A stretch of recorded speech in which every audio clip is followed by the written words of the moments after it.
Hari ini kita akan merenungkan satu bagian firman Tuhan. Saya memberikan tema, biarlah Tuhan yang menghakimi. Saya mengikuti kalender gereja tentang hari ini minggu keempat setelah Trinity. Itu berkenan dengan bagaimana kita bersikap di tengah-tengah keadaan yang seolah salah mengerti kita, atau ketika kita ada kesempatan berdiri menjadi hakim. Tapi bagaimana kita mengatakan, Tuhan biarlah Engkau yang menjadi hakim. Saya mengajak kita membuka di dalam 1 Samuel pasal 24. Saya akan membacakan kepada kita 1 Samuel pasal 24.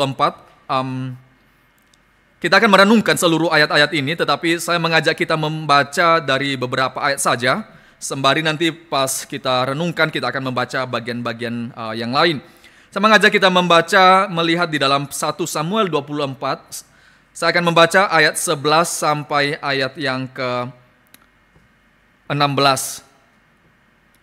1 Samuel 24 ayat 13 sampai 16. Demikian firman Tuhan. Tuhan kiranya menjadi hakim di antara aku dan engkau. Tuhan kiranya membalaskan aku kepadamu. Tetapi janganku tidak akan memukul engkau. Seperti peribahasa orang tua mengatakan, dari orang fasik timbul kefasikan. Tetapi tanganku tidak akan memukul engkau. Terhadap siapakah Raja Israel keluar berperang? Siapakah yang kau kejar anjing mati, seekor kutu saja. Sebab itu Tuhan kiranya menjadi hakim, yang memutuskan antara aku dan engkau, dan kiranya memperhatikannya, memperjuangkan perkaraku, dan memberi keadilan kepadaku, dengan melepaskan aku dari tanganmu. Mari kita berdoa. Bapa di sorga, kami bersyukur, berterima kasih karena Engkau memberikan firman Tuhan kepada kami. Tuhan memberikan akan firman Tuhan yang boleh kami baca, boleh kami renungkan. Kami bersyukur ya Tuhan, hari ini kami telah membaca firman-Mu dan kami mau merenungkannya. Kiranya Tuhan yang boleh mempersiapkan hati kami, kiranya Tuhan yang melembutkan hati kami, Tuhan yang membukakan hati pikiran kami untuk boleh membaca dan merenungkan firman-Mu. Dan ketika firman-Mu disampaikan ya Tuhan, kiranya Engkau yang boleh menolong kami menerima firman-Mu. Bukan hanya menerima firman-Mu sebagai afirmasi dalam pikiran kami, bukan afirmasi bahwa kami tahu bagian itu, tetapi kiranya firman yang kami baca, kami renungkan ini, sampai kepada kedalaman hati kami, bertumbuh, berakar, dan berbuah bagi kemuliaan-Mu. Berkatilah setiap kami ya Tuhan, dalam nama Tuhan Yesus kami berdoa. Amin. Saudara, pasal 24 1 Samuel yang kita baca ini, saya kira kita cukup familiar cerita ini. Cerita di mana Saul itu mengejar Daud. Nah, kita tahu bagaimana Daud ini seorang yang sudah diurapi oleh Nabi Tuhan untuk kemudian menjadi raja menggantikan Saul. Setelah Saul itu tidak taat kepada Tuhan, ketika Saul tidak menanti waktunya Tuhan, dan Tuhan mengatakan, aku menarik rohku daripadamu. Dan kemudian bagaimana kita melihat Samuel itu mengurapi Daud menjadi raja. Tetapi ketika dia menjadi raja, sudah diurapi, sudah diminyaki kepalanya, ada cukup banyak panjang waktu sampai dia itu benar-benar memerintah bagi Israel. Dia cukup panjang waktu sebelumnya Saul masih memerintah. Dan kita tahu kisah ini ada di antara itu. Ketika Daud kemudian berperang melawan Goliat, kemenangan begitu besar bagi Israel. Kemudian bagaimana orang-orang tentara-tentara itu menyanyikan pujian yang membuat Saul itu sakit hati. Saya ini raja loh, kenapa Daud yang mendapatkan kehormatan? Saya ini raja, kenapa Daud yang mendapatkan kehormatan? Dan itu menjadi sesuatu yang memulai hati Saul itu begitu marah, sampai dia mencoba beberapa kali mau mematikan daripada Daud. Saudara, bagian yang kita baca merupakan bagian di mana Saul itu sudah memulai mengejar Daud. Mulai dari pasal 22 misalkan, kalau kita membaca di sana, Daud di Gua Adulam dan segala macam. Ketika Daud melarikan diri di hadapan Saul, sudah dari 19 sudah dikatakan kepada kita, Daud itu melarikan diri dan dia bersembunyi di gua-gua. Dia bersembunyi, bahkan di antara musuh-musuh Israel pernah dia bersembunyi. Dan dikatakan di sini dia kemudian membiarkan Saul itu hidup. Dia membiarkan Saul hidup karena semestinya Saul itu menurut kacamata manusia itu pantas untuk dimatikan. Karena Saul sendiri berbicara di dalam ayat ke-20 nanti, apabila seorang mendapatkan musuhnya, masakan dilepaskannya, dia berjalan dengan selamat. Jadi Saul sendiri mengetahui bahwa secara kacamata manusia, dia itu harusnya dimatikan. Saudara, kita melihat kisah ini dalam narasi-narasi demikian. Tetapi pertama-tama saya mau mengatakan begini Bapak sekalian. Bahwa sering kali Tuhan itu tidak membiarkan manusia itu jatuh semakin lebih dalam. Tuhan itu memberikan momen-momen tertentu, kejadian-kejadian tertentu yang seharusnya manusia itu gunakan untuk boleh berefleksi. Untuk boleh berefleksi apakah dia maju terus atau dia memutar arah dari keadaannya saat itu. Karena kenapa? Karena dalam pasal 24 ini, sebelum kisah Daud membiarkan Saul hidup, kalau kita membaca dalam ayat ke-27 pasal 23 dikatakan di sana, ketika seorang suruhan datang kepada Saul dengan pesan, segeralah undur sebab orang Filistin telah menyerbu negeri. Saudara, dalam pasal 23 itu kita mendapatkan kisah yang sangat menarik ya. Bagaimana Daud itu pergi ke satu kota yang namanya Kehila. Kehila itu sedang ada orang Filistin yang berkuasa di sana, di Kehila. Dan Daud mengatakan, mari berperang melawan Filistin. Kasihan saudara-saudara kita di Kehila. Dan bahkan orang-orang bersama-sama dengan dia mengatakan, kita ini gak kuat loh berperang orang Filistin. Tapi Daud mengatakan, mari kita berangkat, mari kita bersiap untuk berperang. Dan Kehila diselamatkan oleh Daud. Kehila dibebaskan dari Filistin. Tetapi ya, di dalam ayat yang ke-12 kita mendapati Tuhan memberitahukan kepada Daud bahwa orang-orang Kehila itu akan menyerahkan Daud ke tangan Saul. Jadi dia baru saja menyelamatkan kota Kehila. Daud mengetahui, mendapatkan intel bahwa Saul menuju kota Kehila. Dan Daud bertanya kepada Tuhan, Tuhan, apakah orang-orang ini akan menyerahkan saya? Dan Tuhan mengatakan, mereka akan menyerahkan engkau. Dalam ayat 12 dikatakan, firman Tuhan akan mereka serahkan. Saudara, kita melihat bahwa perjalanan Daud melewati pergumulan-pergumulan itu cukup panjang. Mulai dari 19 dan orang-orang bahkan yang diselamatkan itu seolah menganggap remeh apa yang sudah dia lakukan. Dan di dalam pasal ayat 14 mulai, Daud itu pergi ke gurun Zif ya, dan orang-orang Zif datang kepada Saul. Saul, Daud ya sedang ada di dekat kota kami. Dan Saul mengatakan, kamu pulang ya, kamu teliti lagi. Supaya apa? Supaya kamu kasih informasi yang akurat, supaya saya datang dan kemudian menangkap dia. Saudara, kita melihat di tengah-tengah semua perjalanan itu, Tuhan itu mengirim Filistin untuk masuk ke negeri di mana Saul itu memerintah. Kita percaya ya bahwa tidak ada yang secara kebetulan itu terjadi kan ya. Gak ada kebetulan Bapak sekalian. Semua kisah-kisah yang kita tahu bahkan dalam kehidupan kita gak ada kebetulan. Ratu itu yang pada masa Mordekai, ketika Ratu Esther itu mau datang ya, itu gak secara kebetulan hatinya raja itu lagi baik. Karena kalau tidak dipanggil dia bisa dimatikan. Gak secara kebetulan. Waktu itu Mordekai raja sedang berpikir, tidak bisa tidur, dan tidak secara kebetulan dia membaca buku sejarah dan dia menempati Mordekai, dan tidak secara kebetulan dia bertemu dengan Mordekai. Secara sesuatu, gak ada yang secara kebetulan terjadi.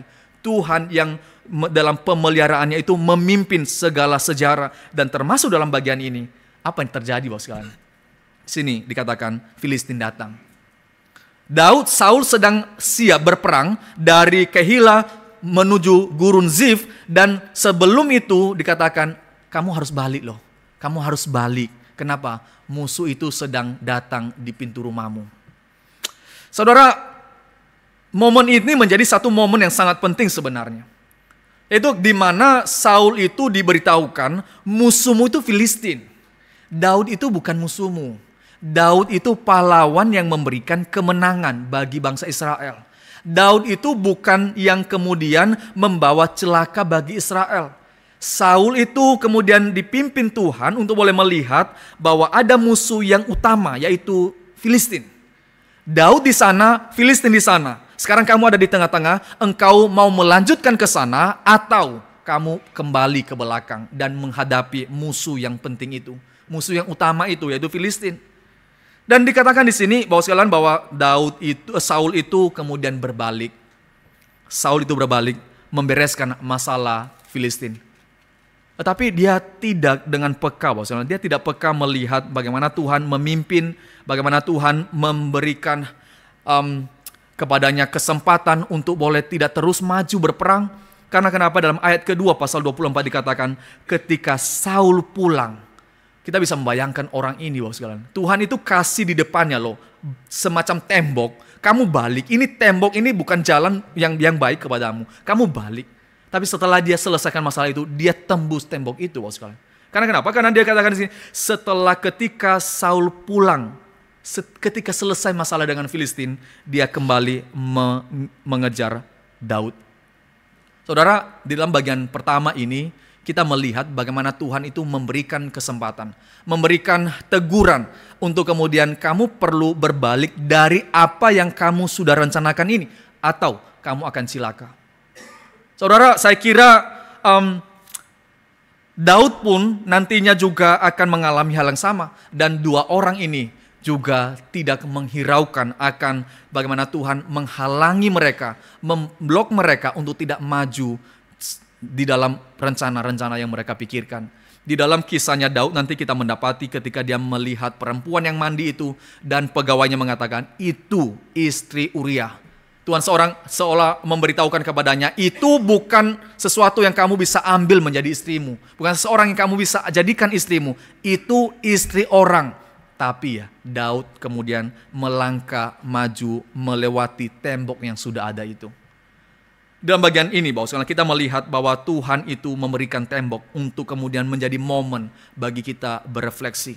Nah, saya kira sering sekali terjadi dalam kehidupan kita kan. Ada momen-momen tertentu Tuhan itu tidak membiarkan kita semakin jauh daripadanya. Dan ada satu momen tertentu dia kasih kesempatan bagi kita untuk berefleksi.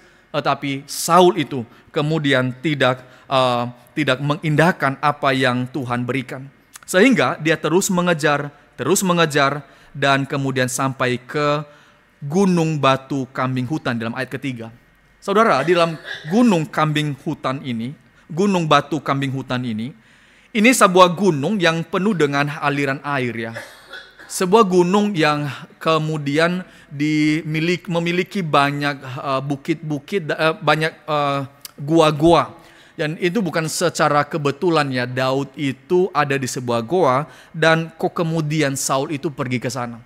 Jadi kita bisa melihat di dalam providensinya Tuhan ada begitu banyak goa dan Daud memilih goa yang itu. Dan Saul waktu dia mau buang hajat dia memilih juga goa itu. Saudara, kita bisa membayangkan ini ya. Di dalam banyak tempat kok itu sih yang dipilih. Kok itu yang dipilih. Tetapi dalam semua hal ini membuktikan kepada kita bahwa tidak ada sesuatu yang kebetulan. Tuhan yang atur, Tuhan yang pelihara Daud, dan Tuhan yang memimpin seluruh kehidupan Daud.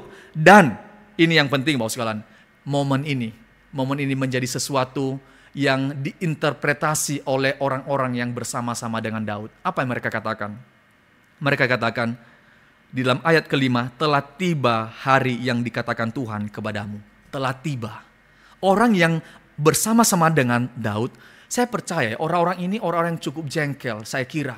Mereka orang-orang yang bersama Daud karena mereka memang orang yang dikejar bersama-sama dengan Daud. Tapi kalau mereka melihat ceritanya Daud, ini Saul ini apa sih? Musuh itu Filistin loh. Kok kamu yang dikejar sih? Maka ketika ada kesempatan ini, mereka mengatakan telah tiba hari yang dikatakan Tuhan kepadamu. Ini momennya, ini waktunya. Tuhan itu sudah kasih kesempatan bagi kamu untuk doamu itu terkabulkan sekarang. Kamu sudah ditabiskan jadi raja kan? Sekarang waktunya. Saudara, saya kira mereka dengan penuh semangat akan berbicara kepada Daud ya. Bukan hanya satu orang, saya percaya. Yang bersama-sama dengan Daud ada 600 orang. Saya percaya mereka itu semua akan mengatakan, hore, ini kesempatan. Karena kenapa? Karena Waktu Saul masuk ke dalam gua itu, dia pasti sendiri kan ya. Dan menurut tradisi perjanjian lama, Bapak sekalian, orang yang membuat hajat itu nggak boleh dekat-dekat. Mereka harus jauh dari kamp tentara itu. Jadi kemungkinan besar Saul itu ditemani oleh beberapa pasukan pergi jauh, cukup jauh dari tentara yang bersama-sama dengan dia 3.000 orang. Dan dia waktu masuk ke sana, dia seorang diri. Jadi sudah jauh dari 3.000 orang, maka dia jauh lagi dari tentara yang bersama-sama dekat dengan dia. Ya kita bisa membayangkan orang-orang yang bersama-sama dengan Daud, ini kesempatan, ini matikan dia sekarang. Dan Alkitab mencatat, Bapak sekalian, maka Daud bangun lalu memotong jubah Saul dengan diam-diam. Tapi yang menarik apa? Ini yang menarik ya. Respons Daud setelah itu. Dikatakan, karena kemudian berdebar-debarlah hati Daud. Saya percaya ini bukan debar-debar hati ketemu kekasih ya.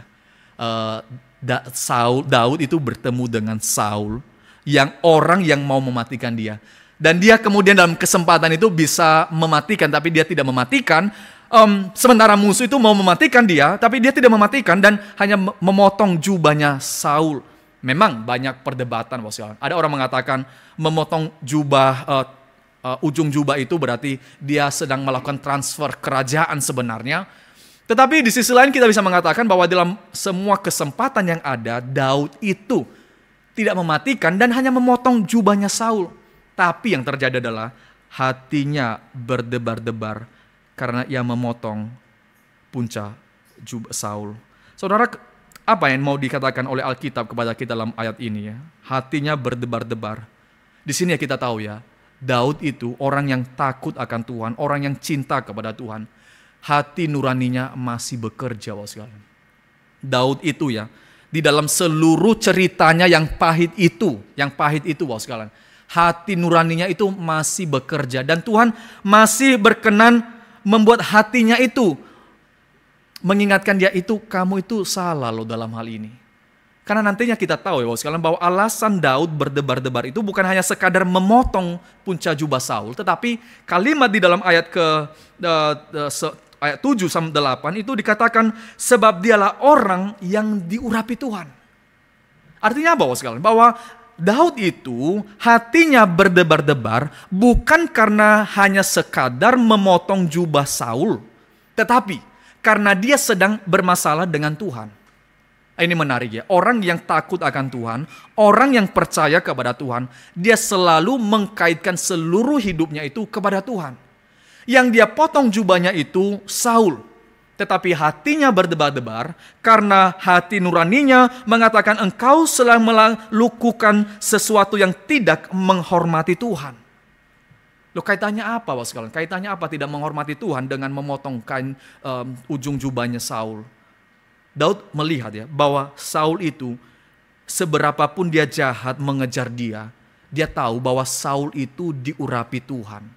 Saul itu diurapi oleh Tuhan sendiri. Dan sekarang ketika Daud itu tidak hormat kepada Saul yang diurapi Tuhan, berarti Daud sedang tidak menghormati Tuhan. Saudara, ini satu hati yang Tuhan berikan kepada Daud ya. Tuhan memelihara hati Daud yang begitu sensitif terhadap dosa. Dia sangat sensitif terhadap dosa, ketidakhormatan yang dia berlakukan kepada Tuhan. Dan itu bukan sesuatu yang nanti hanya terjadi di sini saja. Karena nanti kita akan melihat bahwa Daud ketika berzina dengan Betseba di dalam pengakuannya kepada Tuhan dalam Mazmur 51, apa yang dikatakan oleh Daud? Daud mengatakan, Tuhan, aku telah berdosa kepadamu dan hanya kepadamu sajalah aku telah berdosa. Loh, dia itu mengambil istri Uria loh. Kenapa kemudian dia mengatakan, Tuhan aku berdosa kepadamu? Loh, dia ambil istri Uria, mematikan Uria, tetapi dia berurusan dengan Tuhan. Nah, satu prinsip yang sangat penting Bapak sekalian, bahwa orang yang takut akan Tuhan, orang yang hormat kepada Tuhan selalu melihat hidupnya itu berurusan dengan Tuhan, sementara dia berurusan dengan orang lain, tetapi utamanya dia berurusan dengan Tuhan. Dalam hal ini ya, Daud itu hatinya berdebar-debar karena dia sedang berurusan dengan Tuhan. Kita bisa melihat kepekaan hati Daud ini ya, sensitifnya dia terhadap dosa. Di dalam sejarah kita melihat misalkan ada satu contoh ya, Bapak ini Martin Luther ya contohnya ya. Kita melihat dalam kisahnya kalau kita membaca, dia begitu sangat sensitif terhadap dosa. Sampai pemimpin chapelnya itu dan kemudian mengatakan, sudahlah, kamu setiap hari datang ke sini, setiap kamu melakukan pelanggaran, kamu datang ke sini pengakuan. Sampai bosan orang melihat dia, karena apa-apa datang ke bilik pengakuan, apa-apa datang ke bilik pengakuan.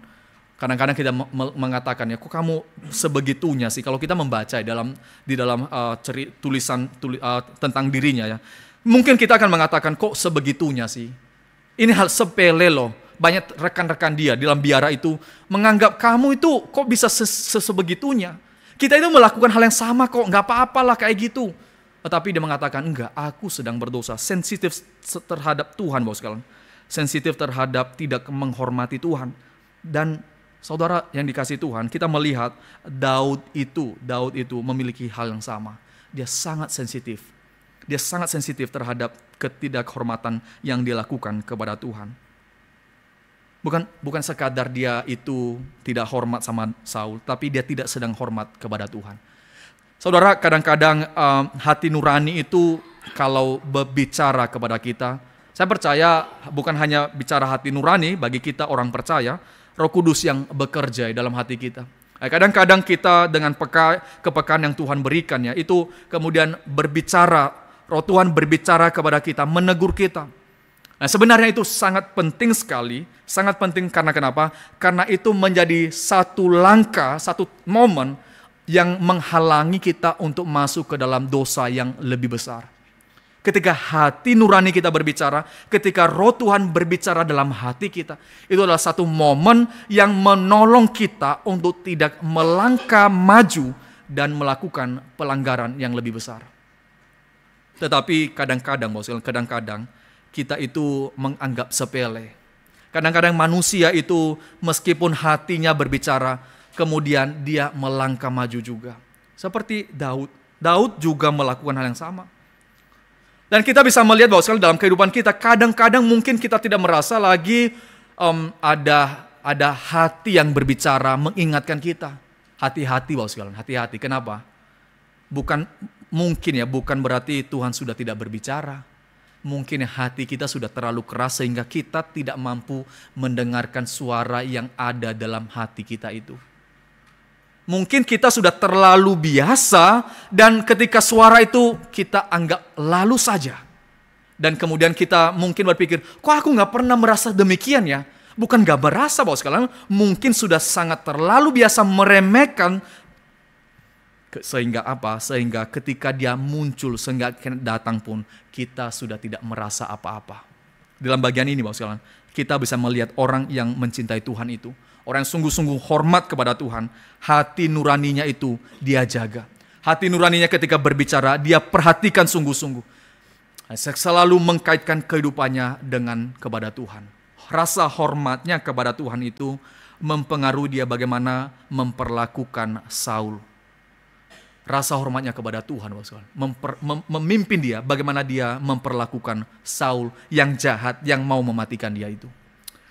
Kita masuk dalam ayat ke-13 yang kita baca, berkenaan dengan dia yang meminta Tuhan untuk boleh membalaskan dan meminta Tuhan menjadi hakim yang menghakimi. Saudara, ketika Daud mengatakan hal demikian, ada beberapa hal yang kita boleh renungkan dan refleksikan. Ketika seseorang mengatakan dalam seluruh momen, kesempatan di mana kesempatan untuk membalaskan sebenarnya, kesempatan untuk boleh mengalahkan musuh itu, kesempatan untuk mendapatkan kemenangan, tetapi dia mengatakan biarlah Tuhan yang menghakimi. Berarti orang ini menunjukkan kepada kita seorang pribadi yang benar-benar percaya kepada Tuhan. Percaya kepada Tuhan yang adil. Percaya kepada Tuhan yang tidak tutup mata terhadap dia. Percaya kepada Tuhan yang memperhatikan kehidupannya. Saudara, kalimat ini memang kita bisa baca sedemikian, tetapi di balik semuanya itu bahwa Daud ini percaya melihat kepada Tuhan, bahwa Tuhan itu enggak pernah tutup mata melihat perkaranya dia. Tuhan itu tidak pernah mengabaikan perkaranya dia. Dan dia tahu bahwa Allah yang memanggil dia adalah Allah yang adil. Allah yang baik yang memelihara kehidupannya sampai itu hari. Sehingga dia mengatakan, Tuhan, biarlah engkau membalaskan kepadaku, aku kepadamu, tetapi tanganku tidak akan memukul engkau. Tanganku tidak akan memukul engkau. Saudara, kita membaca tadi dalam ayat yang kelima, dan kita kaitkan dengan ayat ke-10, bahwa bagaimana orang banyak itu mengatakan, Daud, kesempatan datang kepadamu. Di dalam ayat ke-10 Daud mengatakan, hai Tuanku, mengapa engkau mendengarkan suara banyak orang? Suara banyak orang tidak selalu benar, Bapak sekalian. Suara banyak orang tidak selalu benar. Tetapi Daud itu menjaga hatinya melihat kepada Tuhan. Dia tidak kemudian memegang kalimat-kalimat dari orang banyak itu sebagai sebuah kebenaran, tetapi dia memegang apa yang dia ketahui tentang Tuhan dan rasa hormatnya kepada Tuhan, sehingga membawa dia untuk mengatakan, Tuhan, aku serahkan kepadamu. Orang ini jahat loh. Soalnya kalau kita membaca, orang ini jahat sekali. Saul itu jahatnya luar biasa sekarang. Dia melakukan pengejaran ini. Dan Daud mengatakan nanti, aku ini siapa sih? Aku ini anjing mati, bukan anjing hidup lagi. Itu satu gambaran dia mengatakan, aku itu bukan siapa loh. Anjing mati itu gak bisa ngapa-ngapain. Gonggong juga tidak, gak ada efek yang bisa saya berikan kepadamu. Dan kemudian dia mengatakan, aku ini hanya kutu saja. Jadi saudara, orang ini adalah orang yang benar-benar percaya bahwa meskipun keadaan sulit, meskipun keadaan tidak baik, meskipun musuh itu mengincar saya, tapi Tuhan itu baik, Tuhan itu adil. Saudara, ini mengatakan hal demikian membutuhkan iman yang besar, membutuhkan iman yang begitu dalam, membutuhkan kepercayaan yang luar biasa melihat kepada Tuhan. Daud ya, kalau ada satu sisi aja dalam hatinya memikirkan, Tuhan itu gak terlalu baik bagi saya, dia akan mengatakan inilah jalannya. Jalannya adalah mematikan Saul yang adalah musuh yang mau mematikan saya. Membutuhkan iman yang luar biasa, kepercayaan luar biasa melihat kepada pribadi Tuhan itu yang adil kepadanya. Saudara, saya kira ini perlu kita pikirkan dan kita refleksikan ya. Seberapa kita melihat kepada Tuhan itu? Seberapa kita melihat bahwa Tuhan itu baik? Seberapa kita melihat Tuhan itu adil? Seberapa kita melihat bahwa Tuhan itu tidak menutup mata dalam perkara kita, baik itu keadaan kita yang sulit atau keadaan yang baik itu. Tuhan gak pernah tutup mata. Dia akan melihat dan menjudge dengan sangat adil. Dan apakah dengan tenang kita mengatakan, kami serahkan ke dalam tangan-Mu Tuhan. Atau sekarang kita akan mengatakan, kami serahkan ke dalam penghakiman-Mu Tuhan, karena kami juga gak bisa ngapa-ngapain sih. Beda hal ya Bapak, beda sekali. Kalau kita nggak bisa ngapa-ngapain dan kita mengatakan, ya sudahlah, serahkan ke Tuhan. Tapi kalau dalam kita bisa dengan tangan kita bekerja dan kita mengatakan, Tuhan, kami serahkan ke dalam tangan-Mu. Karena kenapa? Karena Engkaulah hakim yang adil itu. Engkau hakim yang adil dan akan membawa keadilan bagi pihak manapun. Saudara, saya kira sesuatu yang kita perlu pelihara hal-hal hati yang demikian ya. Hati kita kepada Tuhan, iman kita kepada Tuhan itu benar-benar diuji dalam momen-momen seperti ini. Kita itu diuji di dalam keadaan ada kesempatan kok. Daud itu memiliki kesempatan, tapi dia memilih mengatakan, Tuhan, saya serahkan kepadamu. Hal yang kedua, yang kita bisa lihat di dalam kalimat-kalimat Daud ketika dia mengatakan, Tuhan, biarlah engkau menjadi hakim. Tadi yang pertama, berarti dia memiliki pengenalan akan Tuhan. Dia tahu siapa Tuhan. Tapi yang kedua, dia tahu bahwa waktu yang terbaik itu waktunya Tuhan. Waktu yang terbaik itu waktunya Tuhan. Waktu yang terbaik apa? Waktu untuk dia memerintah sebagai raja. Waktu memerintah sebagai raja yang paling baik itu adalah waktu yang akan Tuhan hantarkan kepadanya nanti. Karena nanti kita tahu bahwa kemudian Filistin berperang melawan Saul dan juga pada hari yang sama Saul mati dan Yonatan. Dan Tuhan akan memberikan kerajaan itu kepada Daud. Tapi Bapak sekalian, dia memerintah satu suku dulu. 7 tahun kemudian dia baru memerintah seluruh Israel 12 suku. Ini satu iman yang luar biasa Bapak sekalian. Ketika Daud memiliki kesempatan untuk kemudian mengatakan, aku mau memerintah untuk seluruh Israel. Tapi dia setia memerintah untuk satu suku terlebih dahulu. Baru setelah lama waktunya, para tua-tua itu datang dan mengatakan, mari memerintah seluruh Israel.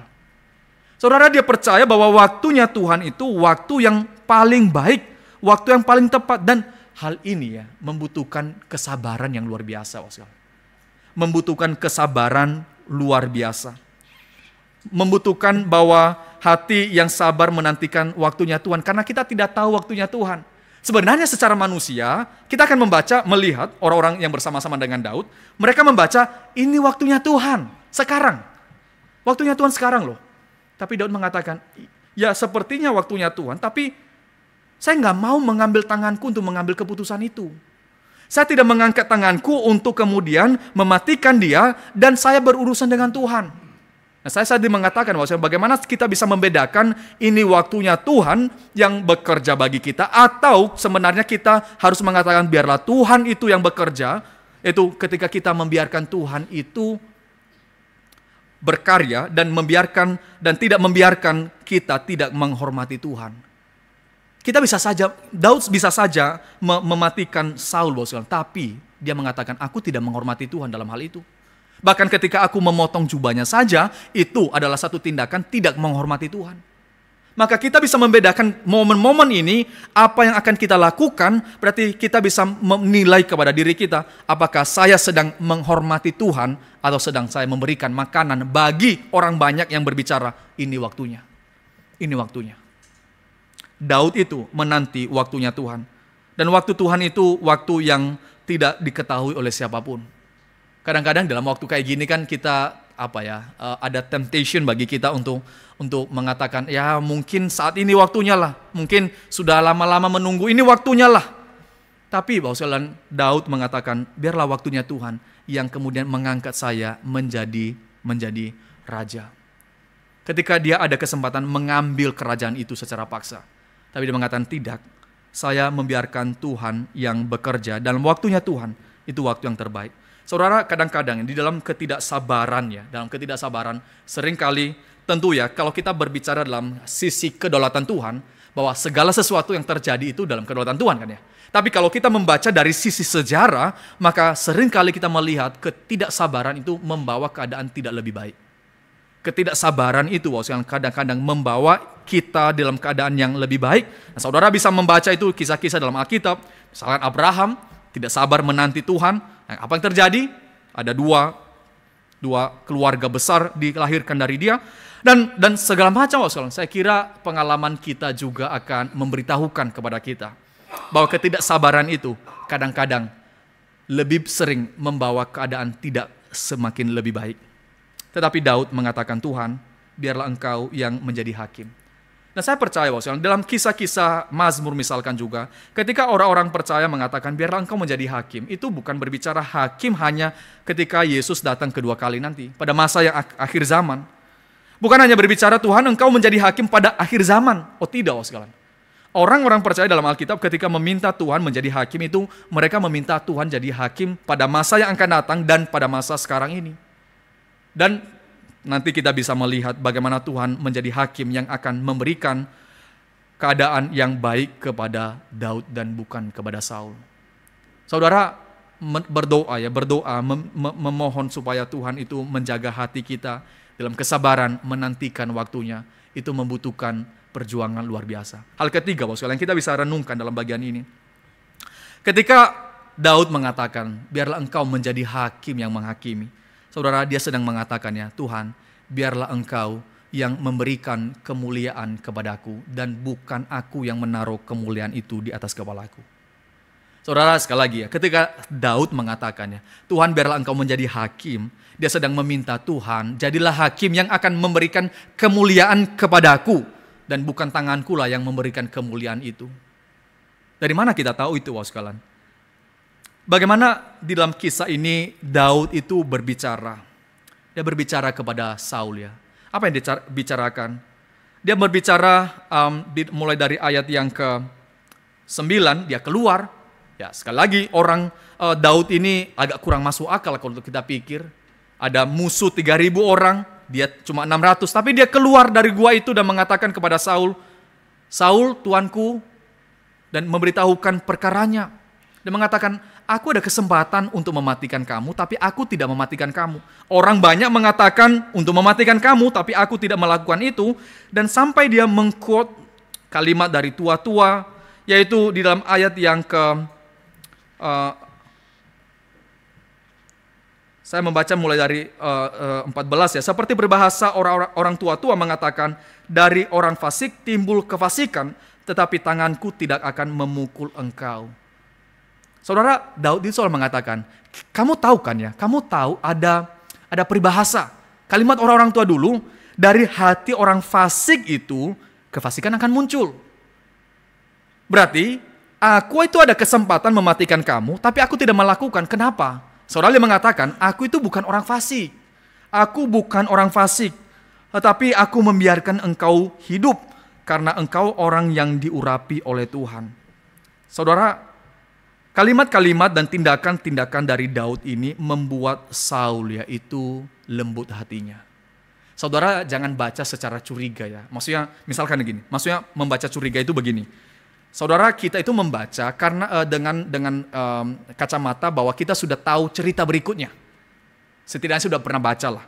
Misalkan pasal 24, Daud membiarkan Saul hidup dan kemudian Saul mundur.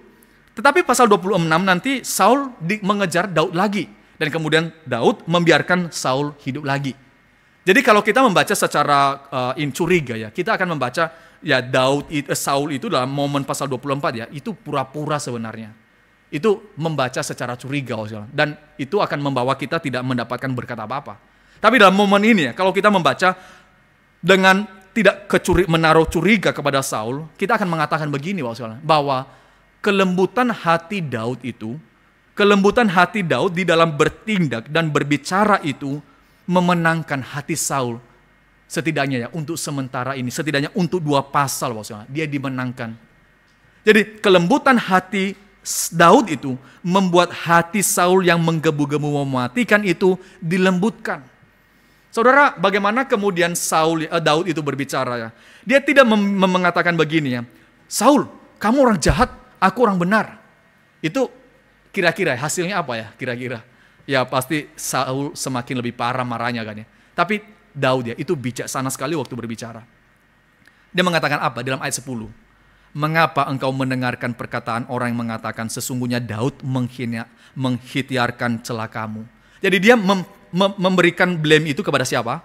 Kepada orang banyak yang berbicara. Dia tidak sedang mengatakan kepada Daud, aku ini orang benar loh, kamu itu orang jahat. Tapi dia bilang apa? Saul, Bapakku, Tuanku, kenapa engkau mendengarkan orang-orang jahat yang berbicara jahat kepadaku? Di dalam bagian-bagian berikutnya, dia mengatakan, dia memanggil Bapa kepada Saul dan kemudian mengatakan, engkau orang yang diurapi Tuhan. Dan mengatakan, aku ini hanya anjing mati dan kutu saja. Saudara, kelembutan hati Daud ya, kerendahan hati Daud itu memenangkan perkaranya setidaknya untuk dalam pasal ini. Bagaimana Saul itu akhirnya di dalam hatinya yang marah, yang kemudian menggebu-gebu mematikan Daud, dia kemudian mengatakan apa? Ini sangat penting dalam ayat 17. Setelah Daud selesai menyampaikan perkataan itu kepada Saul, berkatalah Saul, suaramukah itu ya anakku Daud? Loh, nggak ada yang spesial kan ya? Tapi ini menjadi spesial Kenapa? Karena Bapak Ibu pernah berhadapan dengan orang tertentu nggak ya? Atau bertemu dengan seseorang, atau saudara sendiri mengalami saudara sangat marah kepada seseorang dan saudara tidak rela menyebut namanya? Mungkin kita bertemu dengan orang seperti itu, mungkin pernah kita alami. Saul itu seperti itu Saul itu nggak pernah menyebut Daud itu sebagai Daud ketika hatinya mulai marah kepada Daud. Ketika dia benci kepada Daud, dia tidak memanggil Daud itu sebagai Daud, tapi dia memanggil apa? Anak Isai itu. Masih misalkan kalau bicara Elis ya, anak Paulus itu. Loh, Elis loh, kamu tahu Elis? Kamu nggak sebut nama Elis? Enggak, saya nggak mau nyebut Elis. Dan Saul itu melakukan itu. Saudara perhatikan di dalam pasal, saya coba baca pasal ini ya, pasal 20 misalkan, pasal 20 ayat ke 30.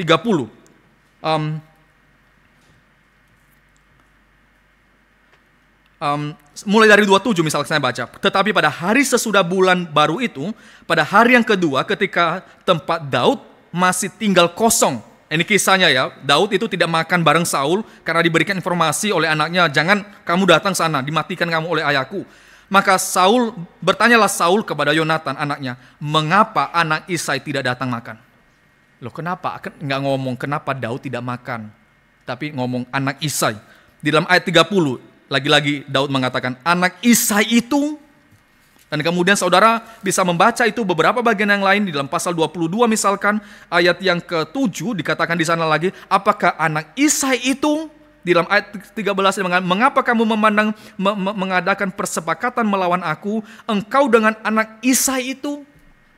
Saudara kita bisa membayangkan hatinya Saul itu, marahnya, bencinya, gondoknya kepada Daud. Dan dia membawa 3.000 tentara mau mematikan Daud. Tetapi ya di dalam kisah ini kita melihat bahwa sekarang hatinya itu lembut. Kenapa hatinya kemudian menjadi lembut dan mengatakan engkaukah itu anakku Daud? Karena apa yang dilakukan oleh Daud dan bagaimana Daud itu berkata-kata kepadanya. Tindakan Daud ya itu kemudian seolah Alkitab mengatakan seolah menaruh bara di atas kepalanya Saul.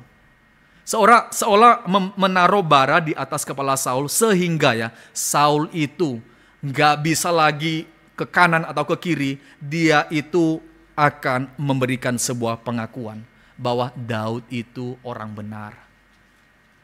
Saudara tadi saya mengatakan orang Daud yang mengatakan biarlah engkau menjadi hakim atasku. Dia sedang mengatakan bahwa biarlah engkau ya Tuhan memberikan kemuliaan kepadaku. Dan kemuliaan itu dia dapatkan dalam bagian ini. Ketika hatinya yang lembut itu, ketika dia melakukan kebaikan, ketika dia menaruh bara di atas kepala Saul itu, dan kemudian Saul itu mengatakan, Daud engkau orang benar. Bukan sesuatu yang indah. Kalau kita merenungkan ini ya, orang yang mau mematikan Daud ya, orang yang gondok kepada Daud, pada akhirnya ya, dia memberikan kemuliaan, dipaksa untuk memberikan kemuliaan kepada Daud. Dan kita akan tidak mendapatkan itu, jikalau Daud itu di dalam ayat kelima sudah mengangkat pedangnya dan mematikan Saul. Dia mengambil mahkota itu dan menaruh di atas kepalanya. Tapi dengan dia melakukan tindakan yang lembut, tindakan mengampuni dan tidak menjadi hakim atasnya, dia membiarkan Tuhan itu yang berkarya. Seolah kita melihat di sini dalam narasi ini, seolah itu Tuhan itu memaksa Saul. Mau gak mau ya, dia memberikan kehormatan itu kepada Daud. Dan kalimat yang dikatakan oleh Saul nantinya, saya membaca kepada kita di dalam ayat yang mulai dari ayat yang ke-21. Oleh karena itu sesungguhnya aku tahu bahwa engkau pasti menjadi raja dan jabatan raja Israel akan tetap kokoh dalam tanganmu. Saul ya mengejar Daud karena mau mematikan Daud. Tapi sekarang Saul mengatakan, aku tahu. Dan di dalam pasal-pasal sebelumnya ya, Jonathan itu sudah mengatakan kepada Daud bahwa ayahnya tahu bahwa dia akan menjadi raja dan kerajaan akan kokoh di tangannya. Ayahnya tahu. Tetapi bukan hanya sekedar tahu dalam bagian ini, dalam bagian ini dikatakan kepada kita bahwa Saul itu memberikan sebuah pengakuan. Engkau orang benar, di dalam seluruh tindakanmu engkau orang benar. Dan saya tahu kerajaan itu akan tetap kokoh di dalam tanganmu. Kemuliaan yang kemudian Saul berikan ya kepada Daud. Dan itu seolah kalau kita membaca dalam narasi besar, Tuhanlah yang kemudian memberikan kemuliaan itu kepada Daud melalui apa? Melalui Saul. Saudara, di dalam bagian ini kita bisa mengatakan ya bahwa tindakan Daud ini ya, tindakan yang membiarkan Tuhan memberikan kehormatan kepadanya. Tetapi apa yang diperjuangkan oleh Daud? Yang diperjuangkan oleh Daud adalah kehormatan bagi Tuhan. Kehormatan bagi Tuhan itu yang diperjuangkan oleh Daud. Dan Tuhan itu di dalam caranya yang luar biasa misteri, memaksa orang jahat itu memberikan kemuliaan kepada Daud. Bukan itu sesuatu yang indah kalau kita pikirkan, bagaimana orang ini kemudian mendapatkan pujian dari Saul. Tapi kadang-kadang kita ya manusia, kita seringkali memaksa kehormatan itu datang melalui tindakan kita, melalui tangan kita, melalui mulut kita. Dan kadang-kadang kita tidak membiarkan Tuhan itu yang memberikan kehormatan itu di dalam waktunya, di dalam caranya Tuhan. Tapi kita belajar di dalam bagian ini, Bapak sekalian. Kita belajar bagaimana Daud itu kemudian membiarkan Tuhan yang bekerja. Membiarkan Tuhan bekerja karena dia tahu siapa Tuhan, dia beriman kepada Tuhan, dan dia membiarkan Tuhan itu yang berkarya memberikan kemuliaan kepadanya. Bagian terakhir yang saya mau sharingkan kepada kita, Bapak sekalian, bagaimana seorang Daud yang memberikan kesempatan untuk Tuhan yang berkarya, untuk Tuhan yang boleh memberikan kemuliaan, hormat kepadanya. Kita boleh mengatakan bahwa Daud ini adalah orang yang sangat takut kepada Tuhan, yang mau menghormati Tuhan. Dan tandanya adalah bahwa dia bukan hanya di dalam mulutnya saja, tetapi di dalam hatinya juga terdapat hal yang menghormati Tuhan. Itu sebabnya dia mengquote kalimat-kalimat dari orang tua-tua dulu ketika dia mengatakan, dari orang fasik timbul kefasikan, tetapi tanganku tidak akan memukul engkau. Kita melihat di sini bahwa Daud itu seorang yang begitu sensitif terhadap dosa dan seorang yang memberikan kehormatan kepada Tuhan, dan dia mengatakan orang fasik akan melakukan yang fasik karena dalamnya itu fasik. Tapi Daud mengatakan, aku bukan orang fasik. Di dalam hatiku yang paling terdalam, aku memberikan hormat kepada Tuhan. Dan kamu bisa lihat itu. Kamu bisa lihat itu di dalam kalimat-kalimat yang keluar dari mulutku. Kamu bisa melihat itu dalam tindakan yang saya ambil. Kamu bisa melihat itu di dalam keputusan yang saya ambil, Saul. Dan dari ini kita bisa mendapati bahwa orang yang takut akan Tuhan, orang yang hormat kepada Tuhan, bukan hanya sekadar kelihatan hormat di depan, Bapak. Tetapi Daud memberikan kepada kita satu bagian yang sangat penting. Orang yang benar-benar hormat kepada Tuhan itu orang yang lahir dari dalam hatinya. Orang yang lahir dalam hatinya.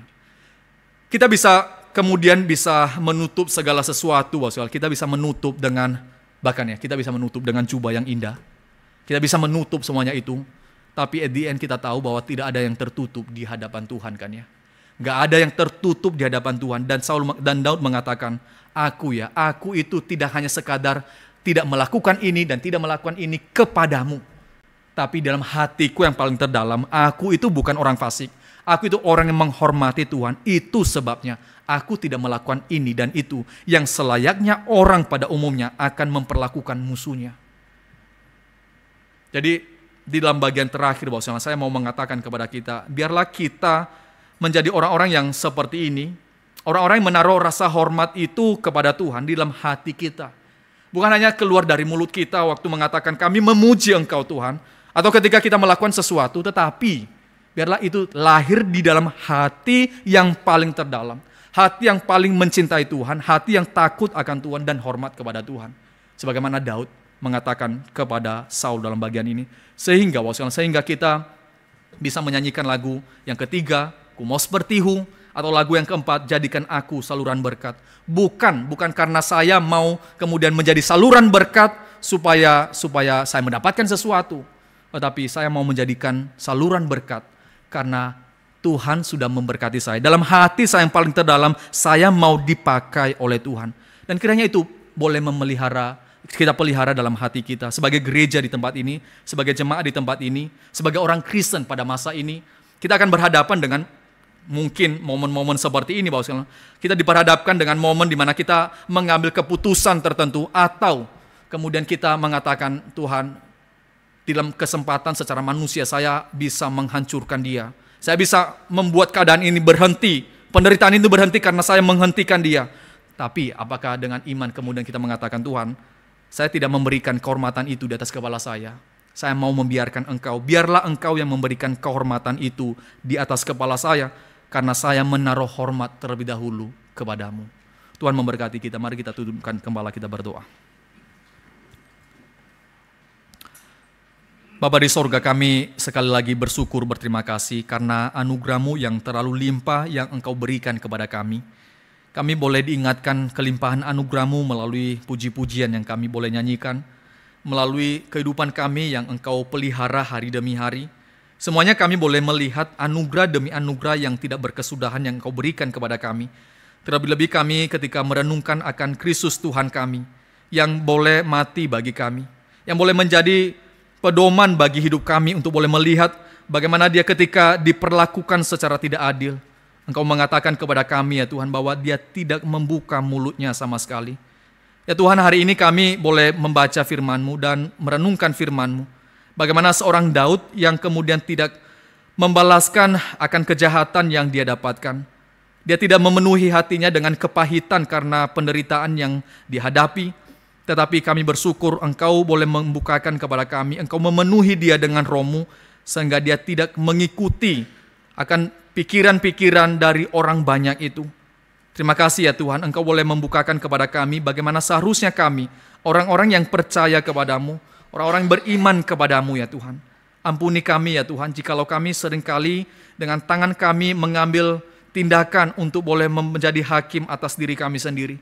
Ampuni kami ya Tuhan, jikalau kami tidak sabar menanti waktunya Tuhan. Biarlah Engkau boleh terus memelihara hati kami. Biarlah kami boleh belajar menantikan waktu-Mu ya Tuhan. Dan biarlah kami boleh menantikan akan kehormatan yang Engkau akan berikan kepada kami. Dan kiranya Engkau boleh menolong hati kami sehingga kami memperjuangkan bagaimana kami memiliki hati yang hormat kepadamu. Kiranya itu yang kami perjuangkan ya Tuhan. Dan lebih daripada itu, biarlah Engkau yang berkarya.